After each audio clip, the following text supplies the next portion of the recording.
Welcome to the Explainer. It's pretty wild to think about, but some of the most expensive corporate disasters in history didn't actually stem from a bad product. Nope. They happened because a company put the completely wrong person in charge of a foreign market. So today, we're unpacking the really fascinating link between a multinational corporation's grand global strategy, what we'll call the blueprint, and the very real human choices of who they actually hired to execute it, the builders. Okay, let's dive into this massive question that literally every expanding enterprise eventually has to answer. How do you conquer the global market without losing control? It's the ultimate corporate tightrope walk, right? You absolutely want the massive scale and profitability of being a global giant, but to actually win, you have to resonate with a local consumer in Mumbai just as intimately as one in Madrid. So how in the world do the best companies actually pull that off? Well, going global presents a massive core dilemma. Leaders have to constantly weigh the cost-saving benefits of standardizing their operations globally against the market-winning benefits of adapting to local cultures and needs. You're basically balancing two immense competing pressures. On one side, you've got global integration, which demands maximum efficiency, unified branding, and economies of scale. But on the other side, local responsiveness demands serious customization to meet distinct national tastes, cultural norms, and highly specific governmental regulations. Now, that tension creates four distinct strategic paths, famously mapped out in the Bartlett and Gestalt matrix. Think about a tech giant like Intel. They pursue global standardization. They face immense pressure to integrate efficiently, but almost zero pressure to adapt a microchip to local cultures. A chip is a chip. Conversely, look at Nestlé. They use a multi-domestic strategy, prioritizing hyper-local adaptation way over global integration. And right in between, you have transnational giants balancing both of those pressures at high levels, along with international companies that just operate with lower pressures all around.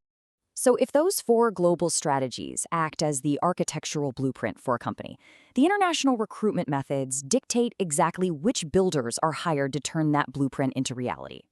You can have the most brilliant multi-domestic strategy mapped out on paper, but if you put the wrong profile of leader in charge of that foreign subsidiary, the entire plan is going to fall apart. Strategy dictates structure, and structure dictates exactly who you need to hire. To actually execute these strategies, companies generally choose from four hiring models. First up is the ethnocentric approach. This is a very strict, top-down method used when a company demands rigid control and relies on heavily standardized global products. So if headquarters is in the US, they send US managers to run the subsidiary in Mexico. The rationale here? It absolutely guarantees that the parent company's interests are perfectly represented and that standard operating procedures are followed to the absolute letter. Conversely, a polycentric approach totally flips the script. This is all about empowering local leaders who intrinsically understand the political climate, the cultural nuances, and the hidden legal traps of their specific market.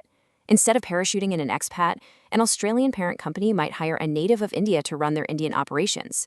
This instantly slashes the massive costs associated with relocating expats, and crucially, it prevents the company from stepping on costly cultural landmines.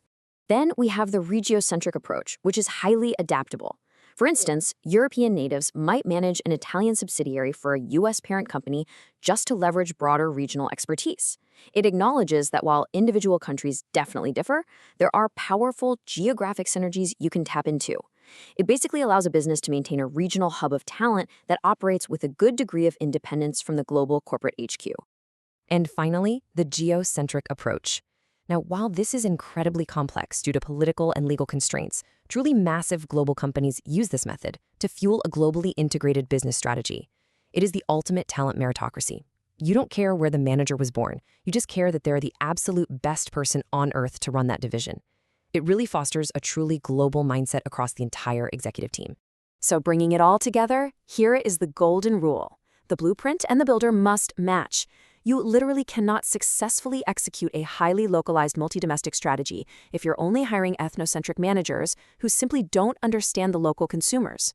If you're customizing products for local tastes, you absolutely need polycentric geographic divisions. But if you're selling the exact same heavy machinery worldwide to maximize economies of scale, well, then you rely on ethnocentric managers tightly controlled by a global product division back at headquarters. Let's actually look at this blueprint builder alignment in the real world. Take Starbucks entering India. India is traditionally a tea-drinking nation with a radically different cafe culture than the West. To succeed, Starbucks knew they couldn't just drop an American store into Mumbai. They required extremely high adaptation to local tastes. They managed this brilliantly by forming a strategic 50-50 joint venture with the local giant Tata. Because they chose that highly responsive multi-domestic path, Starbucks effectively embraced polycentric partnering. They relied heavily on Tata's local expertise, rather than just deploying a completely ethnocentric American management team.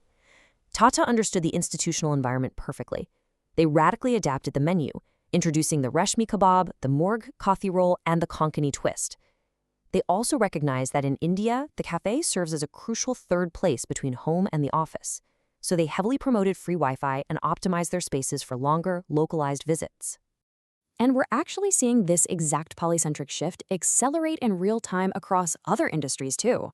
Huge Japanese consumer electronics giants like Nikon, Sony, and Panasonic are aggressively replacing their expat leaders in India with local Indian executives. To give you some numbers, Panasonic slashed their mid to senior expat roles from 40% down to just 20%. Daikin did the exact same thing across 7 critical functions, including R&D and tech support. Why? Because empowering local leaders means keeping a finger on the absolute pulse of the market, which allows for radically faster decision-making than a distant global HQ ever could. But how do these hiring strategies hold up when we change the business model entirely? Let's pivot for a second and compare 2 wildly different global footprints, a massive physical supply chain versus a purely virtual digital platform. The contrast between asset-heavy and asset-light global expansion reveals a whole lot about modern strategy. Take Apple, for example. Apple pursues aggressive global integration to scale identical products worldwide. And sure, while they are accelerating a massive physical shift of factories to India to avoid tariffs, they're actually fast-tracking the trial production of the iPhone 17 there, aiming to eventually hit over 60 million devices annually. They still tightly control the design ethnocentrically from California. Make no mistake, this move to India is all about nearshoring and supply chain resilience, not adapting the phone to local Indian tastes. The product itself remains totally standardized globally. Now, in stark contrast, look at Netflix. They balance global platform efficiency with intense local responsiveness. They fund local builders in places like Spain and South Korea, whose hyper-local stories end up captivating the entire globe.